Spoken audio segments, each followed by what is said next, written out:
எத்தனை கிலோ எடையுடைய செயற்கைக்கோள்களை விண்ணில் செலுத்த 40 மாடி கட்டட உயரம் கொண்ட ராக்கெட்டை இஸ்ரோ உருவாக்கி வருகிறது. Answer option A 75,000 kilo. So கிட்டத்தட்ட பார்த்தீங்கன்னா 75 டன்.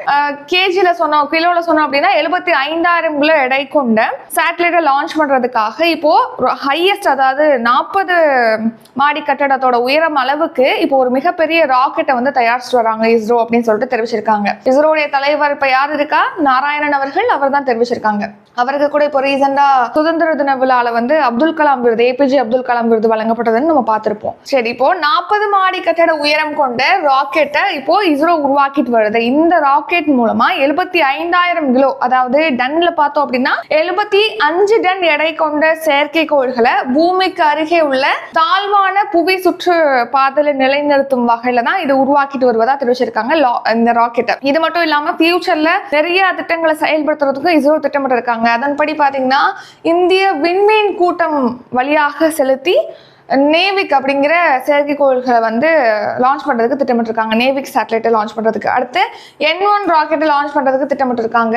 இந்தியாவுடைய ராக்கெட் மூலமா அமெரிக்காவுடைய செயற்கைக்கோளை லான்ச் பண்றதுக்கு திட்டமிட்டிருக்காங்க. அதாவது 6,500 கிலோ எடை கொண்ட தகவல் தொடர்பு செயற்கைக்கோளை லான்ச் பண்றதுக்கு திட்டமிட்டிருக்காங்க இந்தியாவுடைய ராக்கெட் மூலமா. அதே மாதிரி இப்போ ரீசெண்டா இந்தியாவும் அமெரிக்காவும் இணைஞ்சு நிசார் அப்படிங்கிற சேட்டலைட்டை வந்து லான்ச் பண்ணாங்க அப்படின்னு சொல்லிட்டு நம்ம பார்த்திருப்போம்.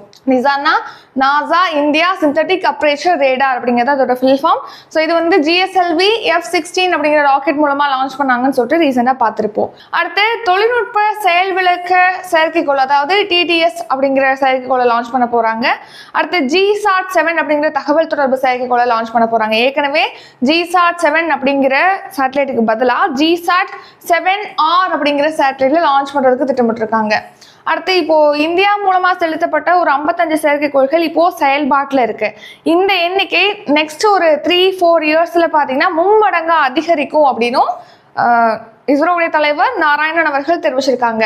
நெக்ஸ்ட் இப்போ மறைந்த முன்னாள் குடியரசுத் தலைவர் மற்றும் விஞ்ஞானியான APJ அப்துல் கலாம் தயாரித்த முதல் ராக்கெட் அப்படிங்கிறது 17 டன் எடை கொண்டது. இந்த ராக்கெட் மூலமா ஒரு 35 கிலோ எடை கொண்ட செயற்கைக்கோள்களை வந்து தாழ்வான புவி சுற்றுப்பாதையில நிலைநிறுத்த முடியும். நெக்ஸ்ட் வெள்ளி கிரகத்தை ஆய்வு செய்யறதுக்காக சுக்ரயான் அப்படிங்கிற திட்டத்தை இஸ்ரோ மேற்கொண்டிருக்காங்க. 2035ல ஒரு 52,000 கிலோ எடை கொண்ட இந்தியாவுக்கு சொந்தமான ஒரு விண்வெளி நிலையமானது நிறுவப்படும் அப்படின்னும் இஸ்ரோ தெரிவிச்சிருக்கு.